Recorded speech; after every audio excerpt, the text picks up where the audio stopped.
આગામી 3 દિવસ રાજ્યમાં ઠંડીનું જોર રહેશે। ઠંડી અંગે હવામાન વિભાગે કરી આગાહી। રાજ્યમાં ઉત્તર પૂર્વ પૂર્વના પવન ફૂંકાયા।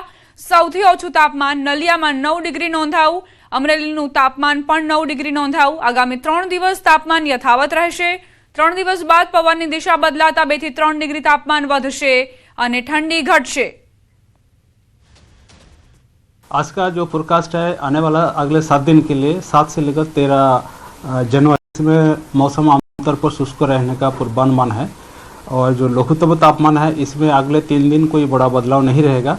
उसके आगे फिर धीरे धीरे टेम्परेचर 2 से 3 डिग्री सेंटीग्रेड टेम्परेचर बढ़ने का पूर्वानुमान दिया गया है।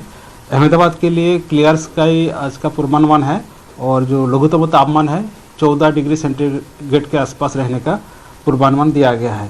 कोस्टल क्षेत्रों में गुजरात की जो तटीय क्षेत्र है, उत्तर और दक्षिण गुजरात की तटीय क्षेत्रों में अभी पवन का दिशा रहने का पूर्वानुमान है। उत्तर से उत्तर पूर्व दिशा से पवन चलेगी। इसका स्पीड जो रहेगा 15 से 20 नॉट। सबसे कम तापमान जो रिकॉर्ड हुआ है राज्यों में वो नलिया है। उसका टेम्परेचर जो दर्ज हुआ है 9 डिग्री सेंटीग्रेड। जम्मू काश्मीर में छेल्ला કેટલાય દિવસોથી સતત બરફવર્ષા થઈ રહી છે ત્યારે હવે લાંબી રાહ બાદ શોપિયા જિલ્લામાં પણ આખરે બરફવર્ષા થઈ ચૂકી છે। લાંબા અને અસામાન્ય રીતે શુષ્ક ઋતુ પછી શિયાળો ફક્ત પર્વતો પર જ નહીં પરંતુ મેદાનો પર પણ પાછો ફર્યો છે। લોકો માટે ખૂબ જ જરૂરી રાહત, આનંદ અને નવી શરૂઆતનો અહેસાસ છે જે આ ક્ષણની આતુરતાથી રાહ જોઈ રહ્યા હતા। शोपियान के बालाई इलाकों के साथ साथ मैदानी इलाकों में भी बर्फबारी शुरू हो चुकी है। क्योंकि लगातार ड्राई स्पेल होने की वजह से कई तरह की बीमारियां फूटी थी और इस इंतज़ार में लोग थे। हालांकि जिस तरह इंतज़ार किसी खास मेहमान का होता था उसी तरह अब की बार बर्फ़ का इंतज़ार है लोगों को। फ़िलहाल ये बर्फ़ कितना ज़रूरी है, चूँकि जितना बर्फ़ चिले कलान में पड़ेगा वही बर्फ़ फिर कालामत साबित हो सकता है। चूँकि ये बर्फ़ कई महीनों तक जम जाता है और फिर नदी नालों के ज़रिए तमाम बागात और ज़मीन को सैराब करता है। और ख़ासकर ये किसानों और बागबानों के लिए खुशाइंद बात है, चूँकि इस बर्फबारी का बहुत इंतज़ार था।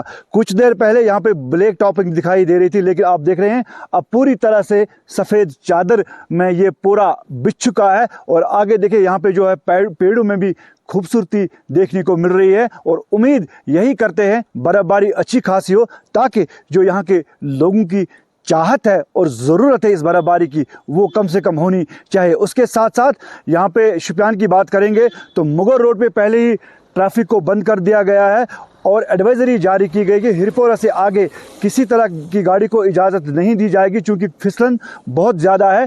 यहाँ गाड़ियों का चलना अब मुसीबत से कम नहीं होगा। जम्मू काश्मीर में थયેલ હિમવર્ષા બાદ રોડ રસ્તા પર બરફ જામ્યો છે, જેના કારણે અવરજવરમાં મુશ્કેલી પડી રહી છે। ત્યારે મુઘલ રોડ પર પીર કી ગલી ખાતે બીઆરઓ દ્વારા બરફ હટાવવાનું કામ શરૂ કરાયું છે। પૂંછમાં ઊંચાઈવાળા પીર કી ગલી પાસે તાજી હિમવર્ષા બાદ ઐતિહાસિક મુઘલ રોડ બંધ થઈ ગયો। બરફ સાફ કરવા અને ટ્રાફિક પુનઃસ્થાપિત કરવા માટે બીઆરઓની ટીમો તૈનાત કરાઈ છે। જ્યારે મુસાફરોને સલાહ આપવામાં આવી રહી છે કે જ્યાં સુધી રસ્તો સુરક્ષિત જાહેર ન થાય ત્યાં સુધી મુસાફરી કરવાનું ટાળે। હવે વાત ઉત્તરાખંડની, જ્યાં પર્વતોમાં ઠંડી સતત વધી રહી છે। ઊંચાઈવાળા વિસ્તારોમાં બરફવર્ષા થઈ રહી છે, જેના કારણે નીચલા વિસ્તારોમાં હાડ થીજવતી ઠંડી પડી રહી છે। છેલ્લા 3 દિવસથી હવામાન બદલાતા બદ્રીનાથ ધામ અને નીતિ ખીણમાં હળવી બરફવર્ષા થઈ રહી છે। પ્રવાસીઓ પણ સતત નીતિ ખીણમાં સ્થિત ટિમરસેન પહોંચી રહ્યા છે। એટલી હદે ઠંડુ વાતાવરણ છે કે અહીંના તમામ કુદરતી ધોધ પણ થીજી ગયા છે।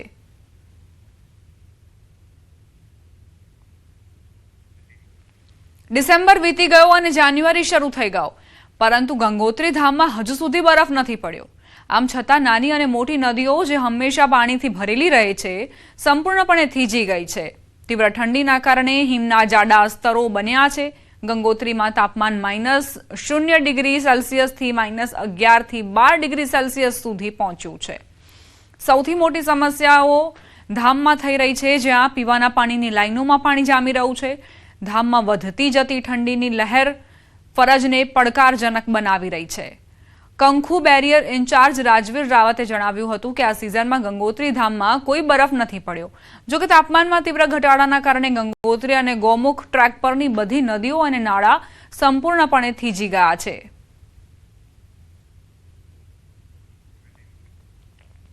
હવામાન વિભાગની આગાહી બાદ કાશ્મીરના પહેલગામના આરુ ઘાટીમાં બરફવર્ષા શરૂ થઈ ગઈ છે.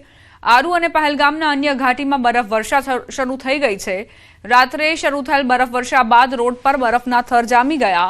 બરફવર્ષા વચ્ચે લોકો કડકડતી ઠંડીનો સામનો કરી રહ્યા છે.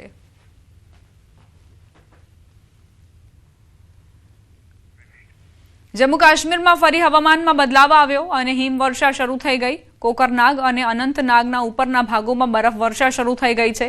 વાલુ, ડાકસુમ અને અન્ય વિસ્તારોમાં ફરીથી હિમવર્ષા શરૂ થઈ.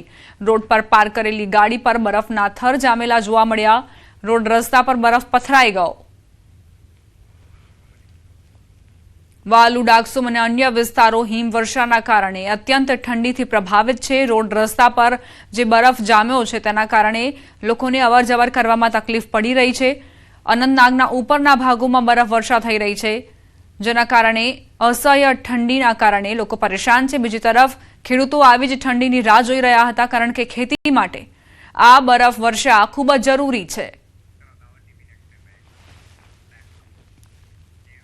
સમાચારોમાં હવે આગળ વધીએ. દાહોદથી સમાચાર. આમ આદમી પાર્ટીના મહામંત્રીની ધરપકડ. 5 લાખનો ચેક બાઉન્સ થતા કાર્યવાહી કરાઈ. કોર્ટના હુકમ બાદ રાજેશ ડામોરની ધરપકડ કરાઈ. કોર્ટે રાજેશ ડામોરને 1 વર્ષની સજા સંભળાવી. 5 લાખ રૂપિયા ભરવા કોર્ટે આદેશ કર્યો.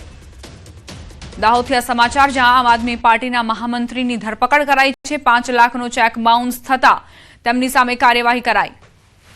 કોર્ટના હુકમ બાદ રાજેશ ડામોરની ધરપકડ કરવામાં આવી છે.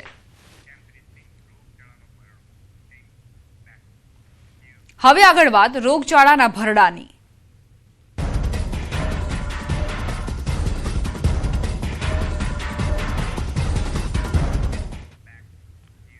અમદાવાદના બહેરામપુરા વોર્ડમાં મનપાની કાર્યવાહી. પાણીપુરી બનાવતા એકમો પર તવાઈ.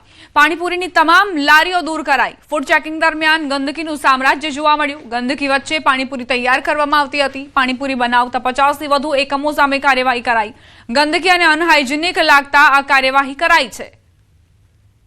બહેરામપુરામાં અહીં ટીમો ત્રાટકી છે અને સતત કાર્યવાહી કરી રહી છે. દબાણોને પણ દૂર કરવામાં આવ્યા છે અને એવી પણ જાણકારી છે કે ગંદકી અને અનહાઇજેનિક વસ્તુઓનો ઉપયોગ થતો હતો.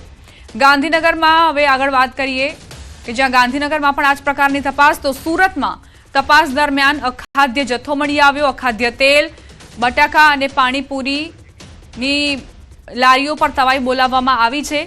ગાંધીનગરમાં રોગચાળો વકર્યા બાદ સુરત મનપા એક્શન મોડમાં આવી છે.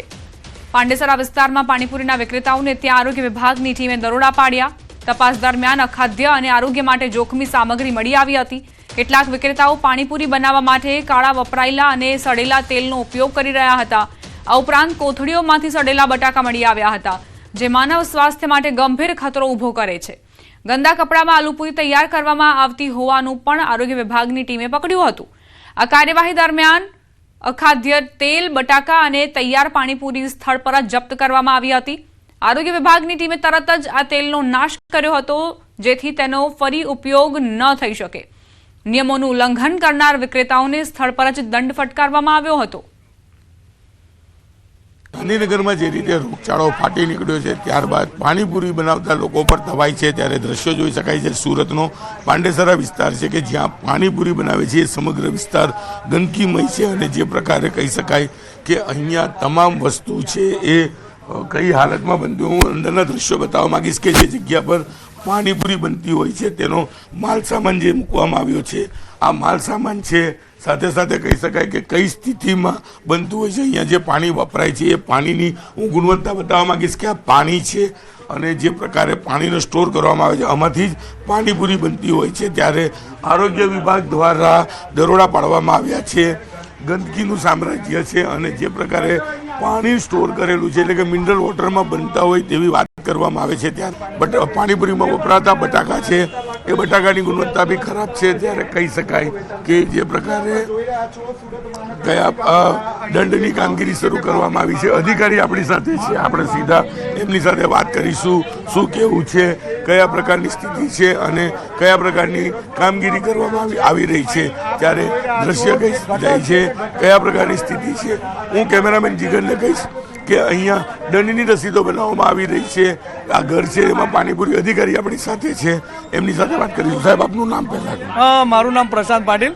હું ઉધના ઝોનમાં સોનલ વોર્ડમાં આરોગ્ય નિરીક્ષક તરીકે ફરજ બજાવું છું. સાહેબ, અહીંયા પહોંચ્યા, કઈ સ્થિતિ જોવા મળી રહી છે? અત્યારે આ પરિસ્થિતિ જોઈને તમે જોઈ જ રહ્યા છો કે જે છે પાણીનો બધું વપરાશ ને એ પ્રમાણે જે યોગ્ય રીત નથી દેખાતી. એના માટે અમે પ્રયત્ન કરીશું કે પેલું બંધ કરવા માટે પૂરેપૂરા પ્રયત્ન કરીશું. બિલકુલ અહીંયા અધિકારી પહોંચ્યા છે, દંડની કામગીરી કરવામાં આવી રહી છે.